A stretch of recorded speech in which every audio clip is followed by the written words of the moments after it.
सर्वांना नमस्कार. तर आमच्याकडे आलेले आहेत माझ्या भाच्या. तर त्यांना खायचे होते गोड लाडू. तर गोड लाडू म्हणजे त्यांना उरलेल्या चपातीचे लाडू खायला खूप आवडतात. तर मागच्या वेळेस पण सुट्ट्यांमध्ये अशाच आलेल्या होत्या त्या.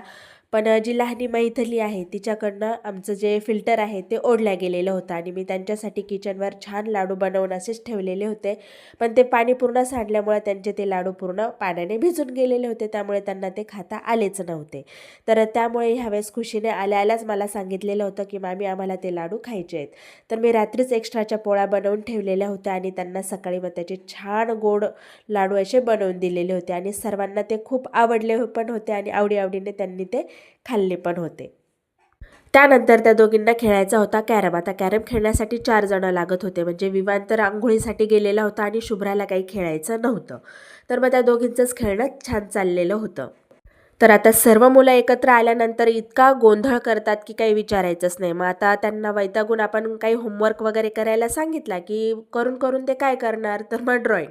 तर मग ते सर्वजण ड्रॉइंग करायला बसलेले होते आणि त्यांनी छान चित्र पण काढलेली होती. तर हे विवानने हे असं छान चित्र काढले, त्यानंतर मैथिलीने पण इथे छान असं चित्र काढले.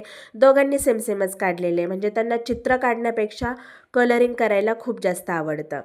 तर खुशीने पण छान पेंटिंग काढलेले बघा आणि ती छानच काढते ड्रॉइंग. तर त्यानंतर आमच्या इथे दारावर आलेले होते उशांच्या खोळी वगैरे. तर मला घ्यायच्या होत्या गादीसाठी खोळी, पण मग त्यांच्याकडे त्या अवेलेबल नव्हत्या. आणि मग त्यानंतर आम्ही बेडशीट वगैरे बघितले, पण मग ते शुभ्राच्या पप्पांना काही आवडले नाही, कारण त्यांच्याकडे बराचसा माल जो आहे तो संपलेला होता.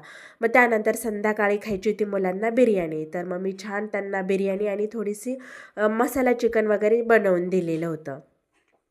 त्यानंतर शुभ्राच्या आत्याने शुभ्राला आधीच सांगितलेलं होतं आज माझ्या केसांची छान मालिश वगैरे करून द्यायची. तर मग शुभ्राने त्यांची छान मालिश करून दिली. तर भेटूया पुढील ब्लॉगमध्ये. बाय.